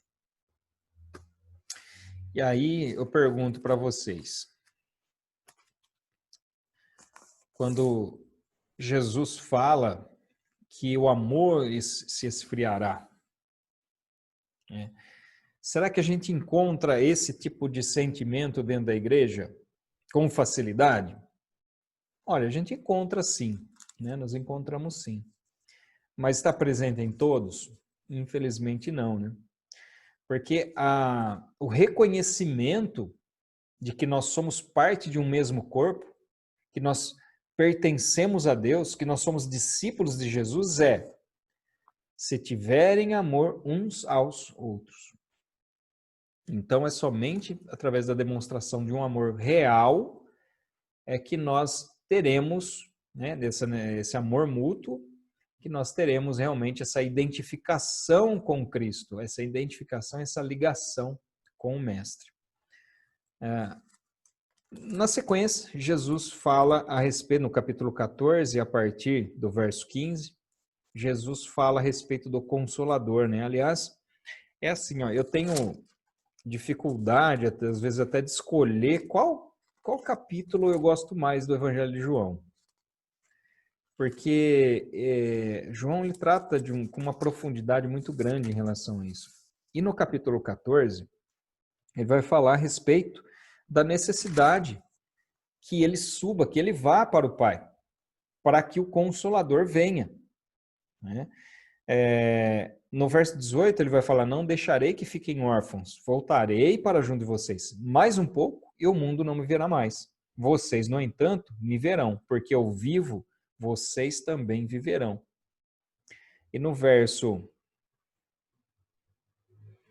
25, tenho dito isto enquanto ainda estou com vocês, mas o Consolador, o Espírito Santo, que o Pai enviará em meu nome, esse ensinará a vocês todas as coisas e fará com que se lembrem de tudo que eu lhes disse. Deixo com vocês a paz. A minha paz lhes dou. Não vou lá dou como o mundo a dá. Enfim, Jesus está falando ali com todo o amor do mundo aos discípulos, nesses últimos momentos que ele tem ali, pode ser consideradas essas, então, como as últimas instruções ali para os discípulos. Porque Jesus sabia o que ele enfrentaria, mas Jesus sabia também o que os discípulos enfrentariam. Razão pela qual, no capítulo 15, ele vai proferir o famoso... aliás, no capítulo 15 não, no capítulo 17, ele vai proferir aquele famoso...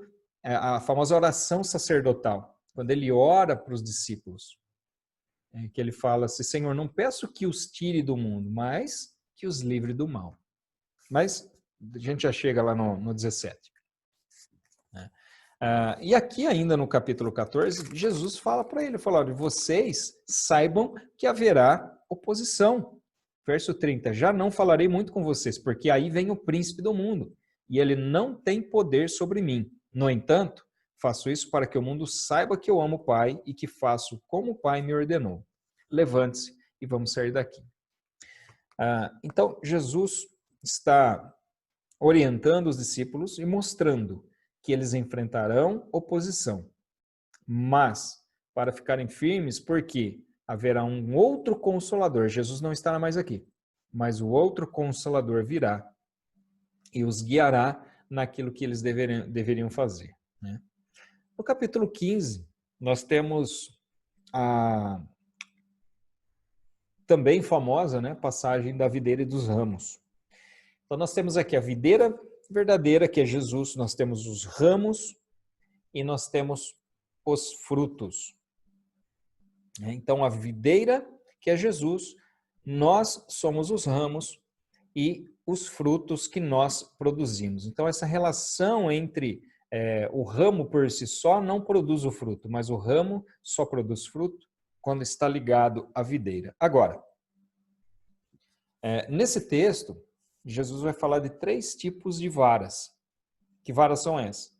Primeiro, a vara que não está ligada na videira, a vara que está na videira, mas não produz fruto, e a vara que está na videira e produz fruto. Então, são esses 3 tipos de ramos. Né? E olha só que interessante, porque Jesus fala assim, ó, verso 2, todo ramo que estando em mim não der fruto, então é assim, olha só, há a possibilidade de estar em Jesus e não dar fruto. O que vai acontecer com esse ramo? Todo ramo que estando em mim não der fruto, ele o corta. Mas aquele que está e dá fruto, esse vai ser limpo para que produza cada vez mais fruto. E aí, quando você vai para o apóstolo Paulo, para os ensinamentos do apóstolo Paulo, ele vai dizer exatamente isso na carta aos Romanos. O que ele fala na carta aos Romanos? Ele vai dizer, olha, vocês não fiquem se gloriando aí, porque se os ramos naturais foram cortados, quanto mais vocês, se não permanecerem na palavra, vão ser cortados também. Então, aqui o não permanecer na palavra é equivalente a não dar fruto, não gerar fruto, que é aquilo que nós estávamos falando, é aquele que é o cristão confessional, que gosta do oba-oba, que gosta de ir na igreja, que gosta de encontrar os amigos, faz dos cultos uma reunião, um momento social, né, de somente para encontrar com os amigos, e não se dá conta da necessidade de estar ali em corpo, alma e espírito para adorar, para louvar a Deus, realmente de todo o coração. Então, Jesus fala a respeito desses três tipos de ramos, né? E que ramos que nós devemos ser? Óbvio, aqueles que estão ligados e produzindo frutos. E aí, para produzir frutos, Jesus vai dizer o seguinte no verso, deixa eu ver se eu acho aqui.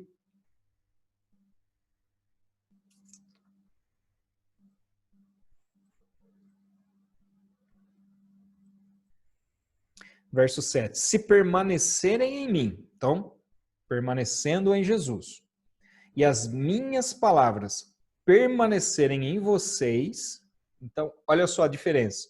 Não só permanecer na videira, mas que as palavras também permaneçam em nós. Ou seja, agirmos conforme aquilo que nós professamos.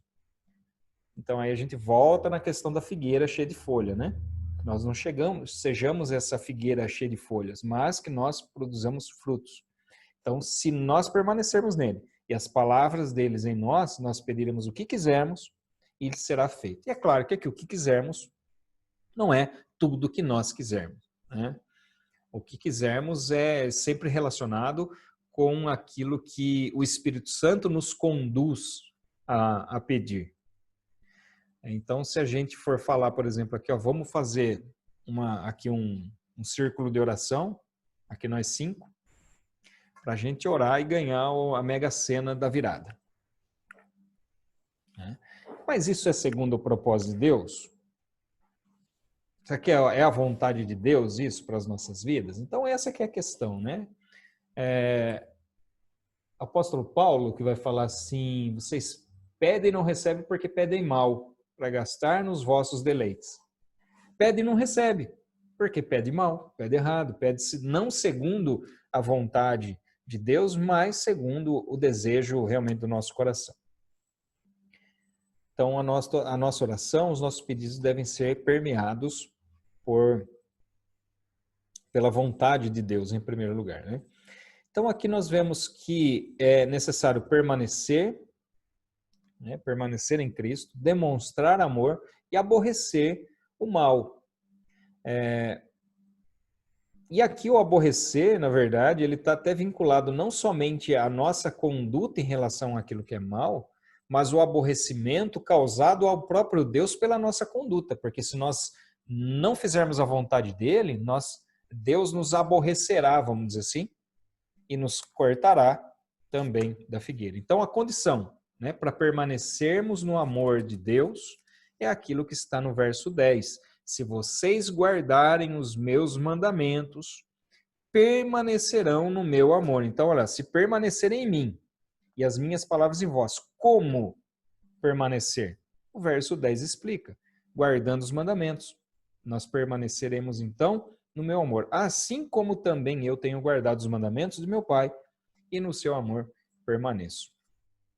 E Jesus, na sequência, vai mostrar qual é a razão dessa oposição que ele tinha falado lá atrás, né? Que os discípulos sofreriam. Se o mundo odeia vocês, saibam que antes de odiar vocês, odiou a mim. Se vocês fossem do mundo, o mundo amaria o que era seu. Mas vocês não são do mundo.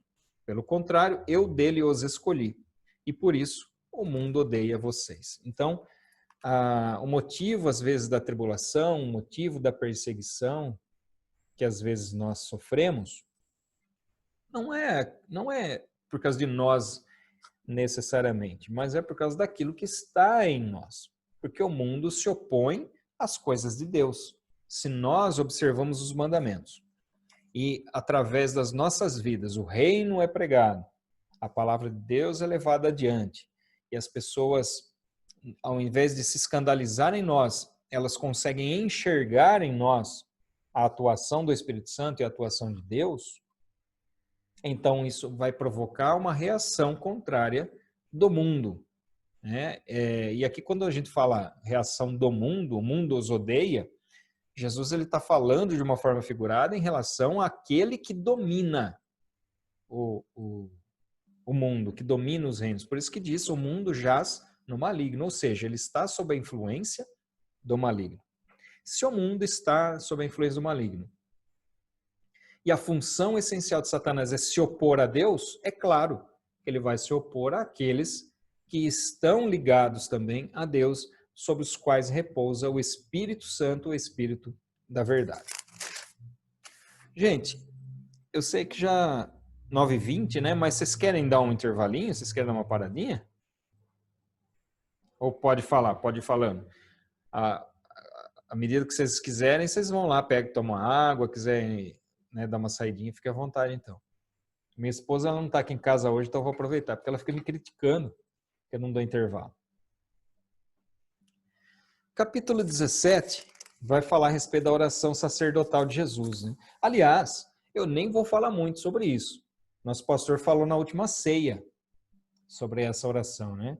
Jesus ora, faz uma oração por si mesmo, faz uma oração pelos discípulos e depois ora por todos aqueles que viriam a crer, né? Ou seja, Jesus orou por nós também. Então, por isso que eu falo, é um dos meus preferidos, capítulo 17, é um deles, né? Porque, como eu disse, né, a profundidade que Jesus trata dos assuntos aqui, todos esses capítulos, né, a partir do 12, dessa última semana, né, principalmente quando ele está a sós com os discípulos, é algo realmente maravilhoso, é algo muito profundo realmente, né? Então Jesus ora por si mesmo, pelos discípulos, por todos que haveriam de crer, né? Ele fala a respeito da condição glorificada de Jesus desde a eternidade, quando ele diz assim: Pai, me glorifica agora com a glória que eu tinha antes que o mundo existisse. Então, Jesus se despiu da sua glória, porque desde da eternidade ele é revestido de glória, se despiu para se fazer homem. Nesse período do ministério terreno, ele se mostra na condição glorificada lá no Monte Tabor, quando ele aparece aos discípulos na transfiguração, e é restabelecido na forma glorificada, então, após a sua ressurreição, né?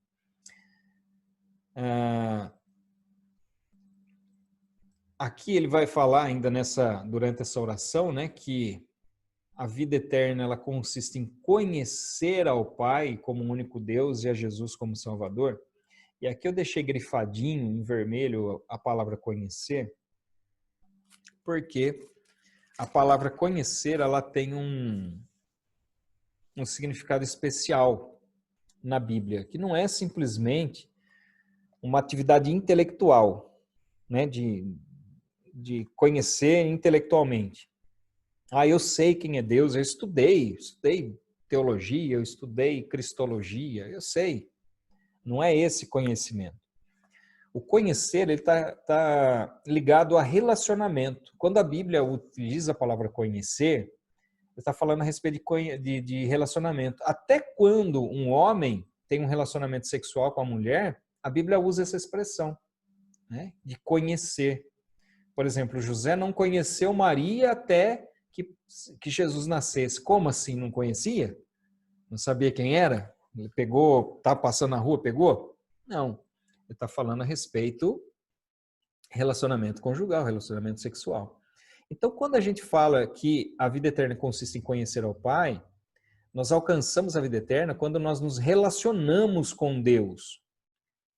quando nós nos relacionamos com Jesus, quando nós nos relacionamos com o Espírito Santo, quando nós temos intimidade, né? Então, esse relacionamento é essencial.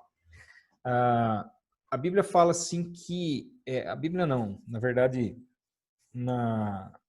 a Bíblia fala isso que eu ia falar, mas é que o que vem na mente é que no ano passado teve uma eu ia falar campanha, mas não é campanha, um concurso de redação, e o tema da redação era: se o povo sabe que precisa de conhecimento, né, e a gente sabe, a Bíblia fala, né, que a gente tem que buscar o conhecimento, né, e conhecer e prosseguir em conhecer. A gente sabe disso. O que impede o povo de conhecer de fato? Né? O que impede o povo de estudar a Bíblia, por exemplo? E a razão pela qual em primeiro lugar, não compreender o que é conhecer. Não compreender que o conhecimento ele envolve relacionamento.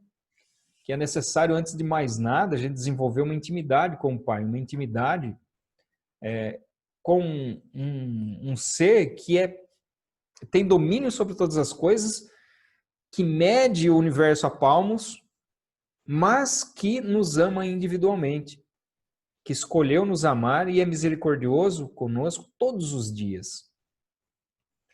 Então, quando eu tenho essa visão de Deus, eu quero me aproximar mais desse Deus, eu quero conhecer mais dele, eu quero me aproximar e ter mais intimidade com ele. Isso é conhecer, porque quando a gente fala a respeito da questão intelectual, o que a Bíblia diz? O apóstolo Paulo vai dizer que as coisas espirituais só são compreendidas por quem? Por quem é espiritual. Então, sem relacionamento, você não consegue absorver aquilo que, de fato, a palavra de Deus tem para as nossas vidas, né? Então, esse é o significado do verbo conhecer, né? Um relacionamento ativo, um relacionamento pessoal, profundo e afetuoso, não apenas em nível intelectual. E, por fim, a parte final da nossa aula de hoje. Eu não sei, vamos ver se vai dar tempo de terminar, tem 6 minutinhos e meio. Eu acredito que dá, porque nós estamos já acho que na última... tem mais umas coisinhas para falar, mas é rapidinho.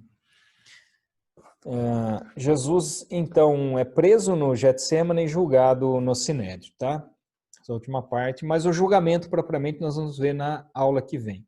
Isso aqui eu já tinha mostrado para vocês, né? O Ribeiro de Cedron, já expliquei a questão de por onde ele passou, de onde ele saiu, para onde ele foi.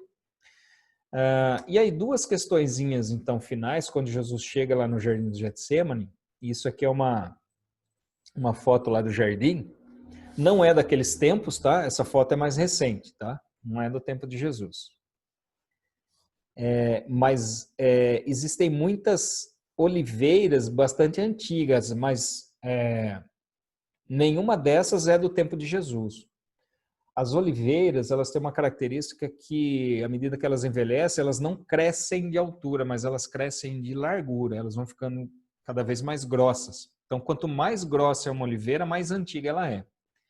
E tem algumas oliveiras que algumas pessoas afirmam que é do tempo de Jesus, mas elas não ficam nesse jardim especificamente. Tem um outro jardim que é fechado, e ali estão as oliveiras mais antigas. Elas são bem largas, né? Bem grossas.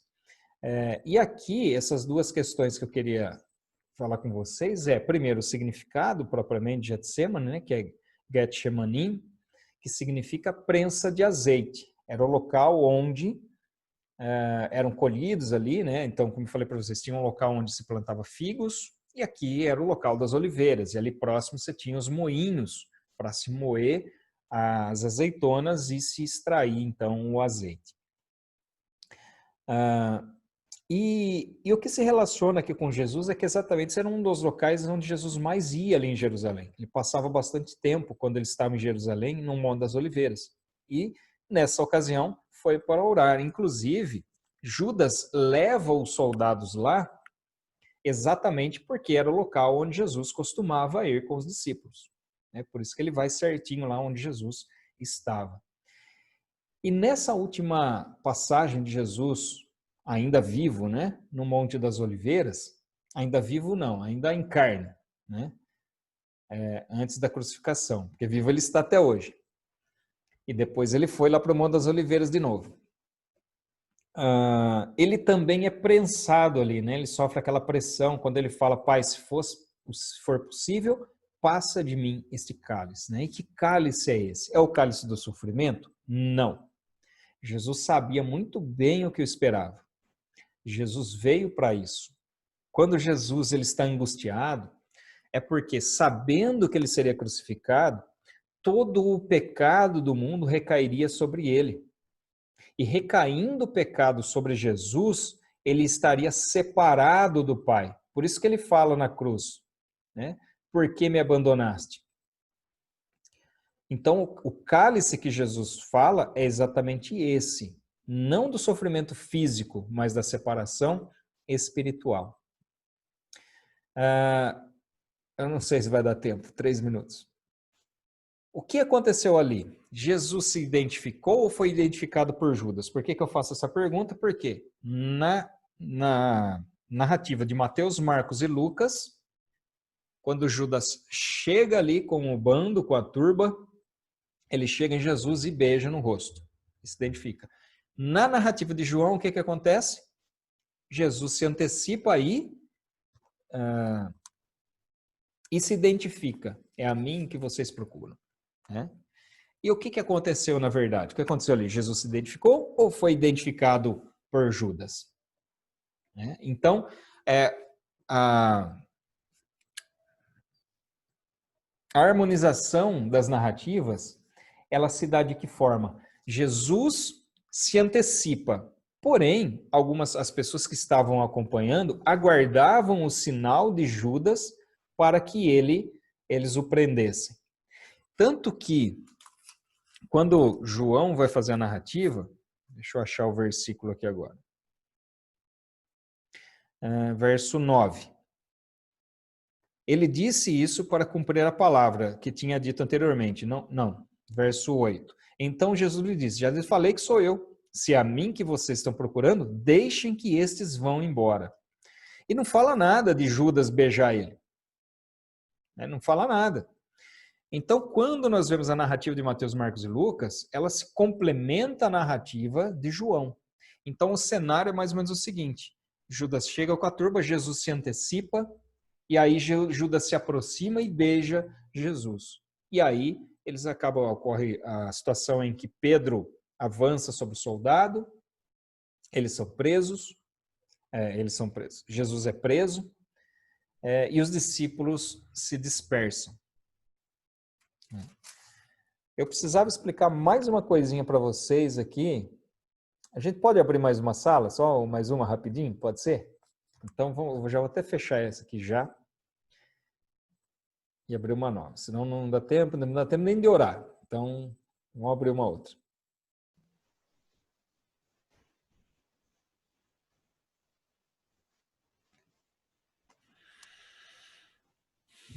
Muito bem. Então, deixa eu só... Posso esperar mais um minutinho só para ver se a Silmara entra?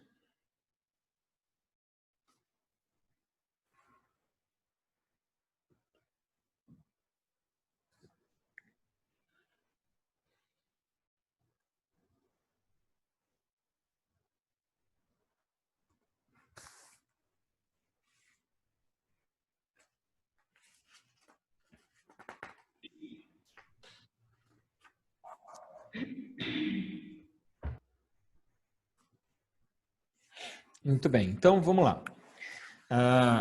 Então, ficou claro, né? Essa questão, como que acontece. Então, mais uma vez, tem contradição? Não. As narrativas, elas se complementam e montam ali em conjunto o cenário que sucedeu, né?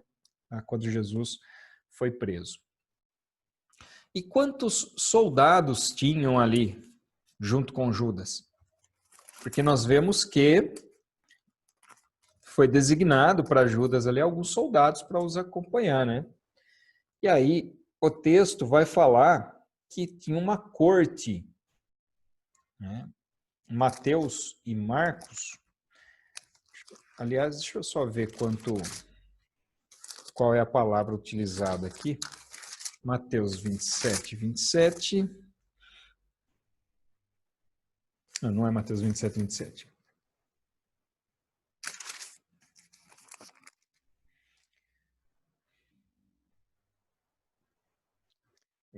Capítulo 20, Mateus 26, 47. Alguma versão de você está escrito corte?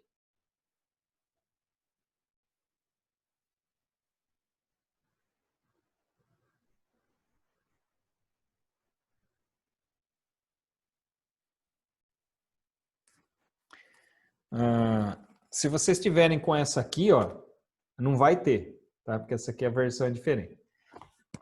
Mas tem alguma aí? Não? Não? Porque aqui ele está falando grande multidão, né? Nessa versão aqui, uma grande multidão com espadas e porretes. Então, essa narrativa aqui, deixa eu só olhar lá em Marcos 14.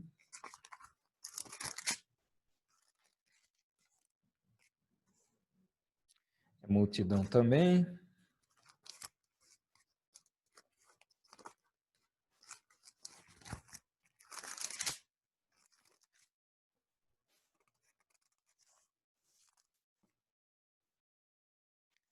Tudo multidão.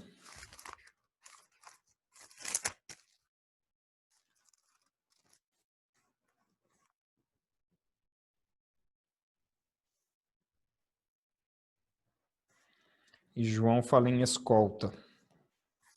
Bom, enfim, né, essa versão que eu estou aqui não tem a palavra corte. E o que é a corte? A corte, quando o texto fala de corte, e no original grego a palavra é exatamente essa, corte. Tá? Quando você fala em corte, eu já ouvi dizer algumas pessoas fazer essa continha, essa relação com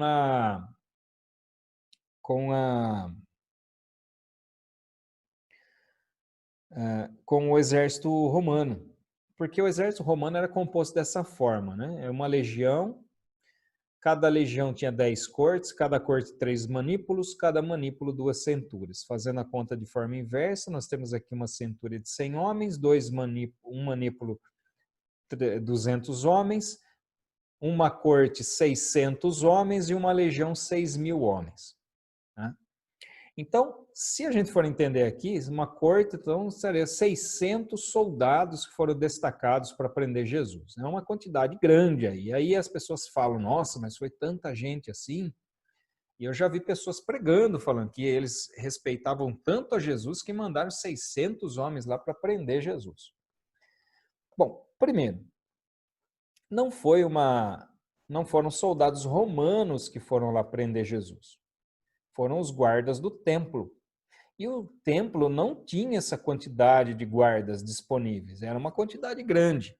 Assim como, lembra na questão do endemoniado, que ele fala legião porque nós somos muitos?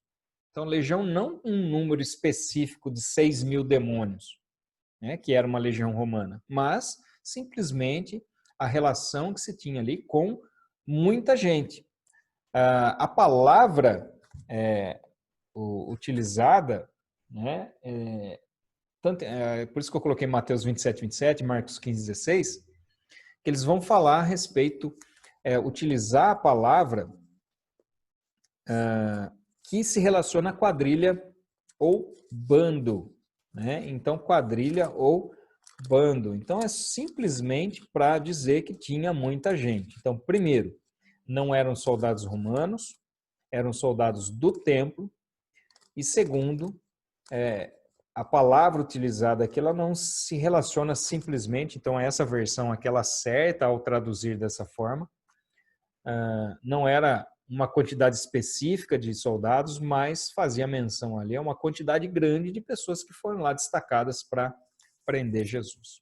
E Jesus, então, é levado ao Sinédrio, e é o que nós vamos ver na aula que vem, a partir do julgamento, né, a chamada Sexta-feira da Paixão. Então, lembrando que a prisão de Jesus, ela se dá entre a noite, vamos colocar assim, da quinta e a madrugada de sexta. Jesus é levado perante o Sinédrio na madrugada da sexta-feira. Né? E aí nós vamos falar a respeito disso na aula que vem, que é a nossa última aula. Vai até dessa prisão, né, do julgamento de Jesus até a sua ascensão. Tudo bem? Hoje doeu a garganta, viu? Acho que eu falei demais hoje mesmo. Ou não usei direito a voz, que eu acho que é o mais provável. Porque ao invés de eu devia ter falado assim. Se eu falo assim mais calmo, a garganta não dói. Mas às vezes eu me empolgo e aí eu forço um pouquinho. É igual eu cantar. Eu gosto de cantar. Não sei, mas gosto. E aí eu começo a cantar, me empolgo um pouco e aí vai embora a voz. Uma vez aconteceu, eu acho que foi lá no tabernáculo, inclusive. Lá no tabernáculo, uma vez que eu fui convidado para ir lá pregar, levar mensagem, e aí eu me empolguei no louvor. Empolguei no louvor, na hora que fui pegar a palavra, não saía a voz. Aí tem que tomar uma aguinha, dar uma controlada. Foi lá no tabernáculo. Mas o que isso tem a ver com a aula? Não tem nada a ver, né?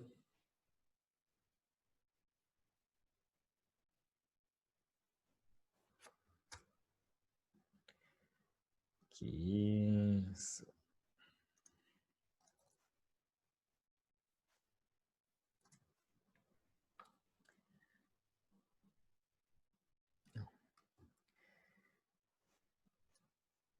Eu tirei uma foto de vocês sem avisar. Eu ia colocar lá. Eu ia colocar lá, mas eu olhei assim, tem umas carinhas que falaram, não, eu não vou colocar essa não. Agora sim, então eu vou avisar agora. 1, 2, 3.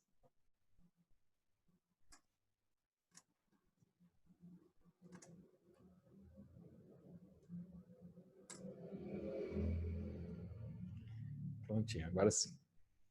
Então, gente, vamos orar para a gente encerrar nossa aula de hoje. Amém? Senhor, obrigado, Pai. Te agradecemos por esses momentos, agradecemos pelo teu amor, pela tua misericórdia, pela tua bondade sobre as nossas vidas.